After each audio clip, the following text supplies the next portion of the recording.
Well, we're staying in Brazil for today's Focus Report. It's the world's biggest consumer of synthetic pesticides. Many of these products are banned here in the EU, and the UN has warned Brazilian authorities about the potential health impact of regular exposure to the pesticides.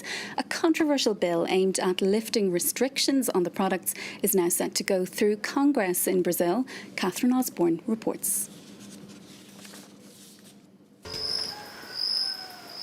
Thousands of hectares of banana, a colossal production destined for 80% export to European markets. We are in Limoeiro do Norte, in northern Brazil. Every day in the early hours, dozens of buses travel the region to bring workers to plantations like this one. Banana has become the main source of income in this semi-arid region. So to support a very high level of production, the intensive use of pesticides has become the norm. It's because the agri-food industry uses these synthetic pesticides we call venom on such a large scale that smaller producers have had no other choice but to start using it too. What they call pests invade their lands if they don't use the same amounts as the big producers. Reginaldo Araújo fights against the use of synthetic pesticides, or venom, as everyone calls them here. Today, he visits a small local producer. E a manipulação é o senhor mesmo que faz. Aí o técnico diz como é que você usa aqui, ele é para usar, você pode usar 10. No controls, no protective equipment. In Brazil, the use of pesticides is poorly controlled. Yet it is the largest consumer in the world. According to Reginaldo, in Limoeiro do Norte, the consequences are disastrous every day. These products seep into the water table, in the riverbeds. They end up polluting the entire region. That's why we have so many men and women with cancer, so many children with deformities. It's because of this imbalance. The misuse of pesticides is completely out of control.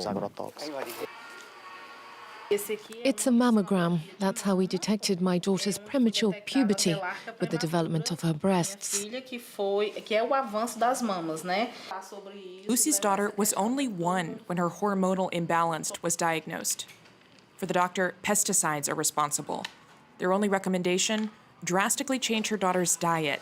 But for Lucy, it's a difficult challenge. What are you doing to avoid contamination? There's not much I can do, but we have to get by. I don't trust anything, not our soil, nor our water, or even our air.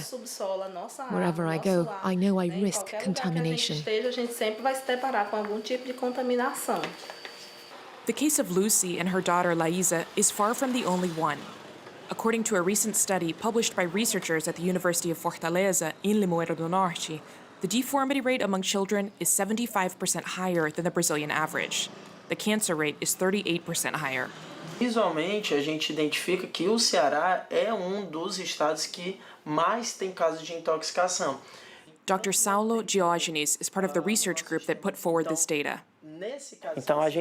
We defend the position that any pesticide exposure is harmful to health because it will accumulate in the body and it will have negative effects not exactly in the short term, but over time. It will accumulate in tissue and fat, and little by little it will cause damage. This is exactly what these 10 years of research have shown. In the blood and urine of inhabitants, there are traces of pesticides in alarming quantities. 5 top-selling pesticides in Brazil are banned in Europe. However, in the capital, Brasília, a controversial bill that would facilitate the marketing of these products is under discussion in the Assembly. Heading the attempt is a powerful lobby called the Parliamentary Front of Agriculture, of which Adilton Sacchetti is part. Did the use of pesticides in food really affect health? Because in the 50s, life expectancy was 50. Now that we use pesticides, it's 74.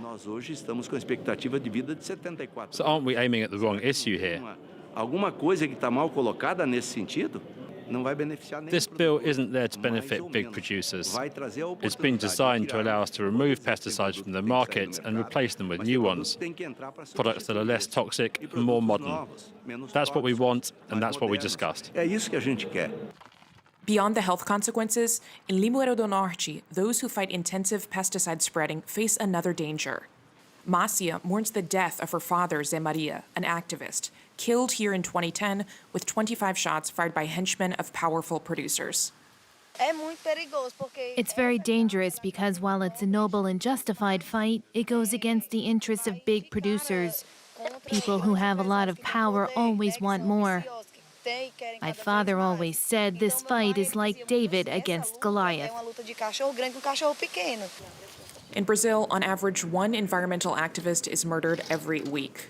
For many of them, the adoption of the bill on pesticides would seriously undermine human rights that are already fragile in this country.